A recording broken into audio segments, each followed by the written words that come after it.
Well, of course, the holidays can bring joy to most families, but also lots of stress, especially for parents. Parents are pulled in a lot of different directions, so it really can be hard to find time to have meaningful time with kids during this special time of year. Yeah, here are some tips, some parenting tips for the holidays. Carrie Brown has that with us, parenting coach from Beach Acres Parenting. Thanks so much for being here with us. Thank you for having me once again. Well, it's great to see you again. Let's talk about, I mean, look, I already started to feel it. It's like December hits and you just feel it as a parent because you're trying to juggle so many things. It's easy to get overwhelmed. So Absolutely. What can parents do to sort of add some structure to this time of year? Yeah, so I think the first step is to get intentional about what your goals and values are over the holiday season, because we can start just doing everything just because, like where the expectation is there, but that can start to build resentment if you're doing too much. So step back and say, if your value is family, then make sure that's what you're prioritizing, and then you can let the other stuff go. If you love doing Christmas cards or holiday cards, do those. But if you hate doing it, give yourself permission to let that go.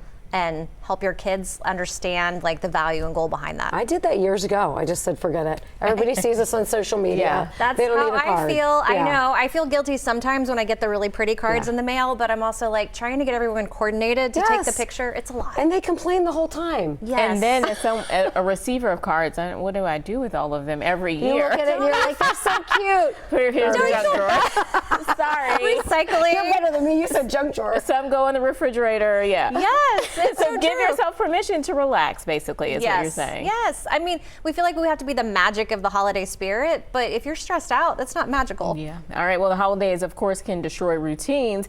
How can parents adjust to that? So I would say for younger kids, you definitely want to stick to a routine.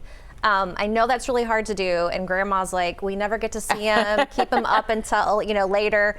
But your child and you are the ones that are going to pay for that. So just be your child's advocate and say it's really important we try to stick to as much of a routine as possible.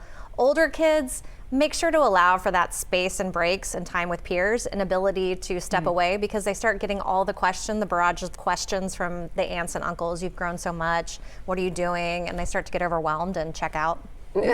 Speaking of checking out, I was going to mention this, right? I've got the older kids, so even though they're home from school, it's either some of them are gaming or they're on this stupid cell phone. So how do you try to make things memorable, especially with those older kids?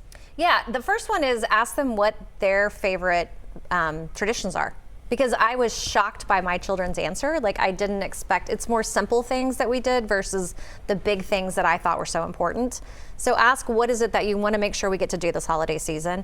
And then step back and say, let's create a culture around non-screen time and letting them know what the expectations are. I know we both have kids coming home from college, right? And like, they're just going to come home and immediately get on their devices. So say, no, as a family, we're going to create some space and time together. To spend time together. And not sleep until 2 p.m. Oh. Yeah. Calling out your kids. You know, first of all, they don't watch the news, but secondly, if they did, they would know who I'm talking about. I have same one, and I would say right after finals, I'll give them that grace period, and then after that, you do want to have some structure for those older kids. Like, are you going to work? What are you going to do? If not, what can you do around the house? Yeah, that's really good advice about right after finals, because I did feel like when I went home, it was my time to just respite and really collapse. So good advice there. Okay, really quick, Carrie, some kids, they really have high expectations for gift giving, especially with the internet and what they see on there. How can you kind of tamper those expectations? Yeah, so I would say set up older kids, you can talk about a budget and what's realistic, and saying like, or the younger kids, I know you have a really big list. What's most realistic is what you're gonna, like, you might get an X number of gifts. I got the app, or I got the thing my daughter made that was very fancy about all of her gifts with the links and stuff. Yeah, some of it was way outside the price range, but she knew that going in, and it was like a dream pitch. But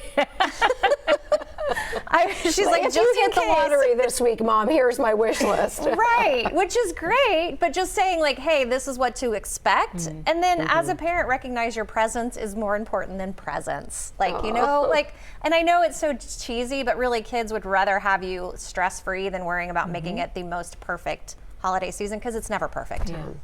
Someone's going to get sick or do something. Carrie Brown, or do something. Carrie Brown with Beach Acres, thanks for being here. And you can always get that information on our website, WLWT.com. Thank you for having me. And have a happy holiday. You too. Good luck. Hopefully it's stress-free for you, but I doubt it. Exactly.